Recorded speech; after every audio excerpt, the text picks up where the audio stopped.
गुजरात के मुद्रा पोर्ट पर बरामद की गई करीबन 21,000 करोड़ रुपए की हेरोइन के मामले में एनआईए ने बड़ा खुलासा किया है। एनआईए ने अपनी जांच में बताया है कि पाकिस्तान स्थित आतंकी संगठन के आदेश पर भारत में हेरोइन बेचकर मुनाफा कमाया जाता था और इस पैसे को हवाला चैनलों के जरिए विदेश भेज दिया जाता था। फिर इसका इस्तेमाल भारत विरोधी गतिविधियों में किया जाने लगा। इस मामले में एनआईए ने गुजरात की विशेष अदालत के सामने 16 लोगों के खिलाफ आरोप पत्र दायर किए हैं। राष्ट्रीय जांच एजेंसी एनआईए ने अहमदाबाद की विशेष अदालत को बताया कि पिछले साल सितंबर में गुजरात के मुद्रा बंदरगाह से पकड़ी गई करीबन 3,000 किलोग्राम हेरोइन की तस्करी में शामिल लोगों के पाकिस्तान में आतंकी समूहों से संबंध हैं। एनआईए ने मामले में सोमवार को 16 लोगों के खिलाफ आरोप पत्र दायर किया, जिनमें 11 अफगानी, 4 भारतीय और 1 ईरानी नागरिक शामिल है। बता दें, हेरोइन की जब्ती राजस्व खुफिया निदेशालय ने की थी और इस खेप की कीमत 21,000 करोड़ रुपए से ज्यादा की बताई गई थी। एनआईए ने एक बयान में कहा है कि नशीले पदार्थों की तस्करी की आय को पाकिस्तान स्थित आतंकी संगठनों के इशारे पर हवाला चैनलों के जरिए विदेश भेजा जाना था। उसके बाद इसका इस्तेमाल भारत विरोधी गतिविधियों में करना था। वहीं आरोपी मोहम्मद हसन हुसैन डैड और अन्य सह साजिशकर्ताओं के लिंक भी पाकिस्तान स्थित प्रतिबंधित आतंकी संगठनों के साथ सामने आए हैं।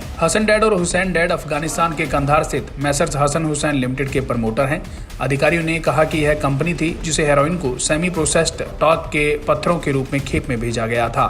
खेप कंधा के रास्ते ईरान के बंदरगाह के जरिए भारत भेजी गई। भारत में यह चेन्नई स्थित युगल मचाव कर्म सुधाकर और उनकी पत्नी गोविंद राजू दुर्गापूर्ण वैशाली की ओर से संचालित आंध्र स्थित मैसर्स आशी ट्रेडिंग कंपनी को प्राप्त करना था। एनआईए ने कहा कि पिता और आरोपी एम सुधाकर, डीपी वैशाली और राजकुमार पेरुमल मैसर्स आशी ट्रेडिंग कंपनी के साथ साथ भारत में भारी मात्रा में नशीले पदार्थों की तस्करी के लिए एक आपराधिक साजिश में शामिल थे। वहीं एनआईए ने कहा कि सितंबर 2021 में भेजी गई खेप को इंटरसेप्ट किया गया था, जबकि पहले की खेप दिल्ली के गोदाम में रखी गई थी। वहीं जानकारी मिली है कि एनआईए की ओर से 16 आरोपी गिरफ्तार किए गए हैं। इनमें से 6 अन्य फरार हैं। गिरफ्तार किए गए लोगों में मचावरम सुधाकर, उनकी पत्नी डीपी वैशाली, राजकुमार पेरुमल और प्रदीप कुमार हैं। ये सभी भारत से हैं। मोहम्मद खान अखलाकी, सईद मोहम्मद हुसैनी, फरदीन अमेरी, शोभन आयरनफर, आलोकुज़ई मोहम्मद खान और मुर्तजा हकीमी ये सभी अफगान नागरिक हैं। वहीं 6 फरार डैड्स ईरानी नागरिक जवाद नकवी और अफगान नागरिक नजीबुल्ला खान खालिद, असमत उल्ला हुनारी और अब्दुल हादी अलीजादा हैं। ब्यूरो रिपोर्ट, सच कहूँ।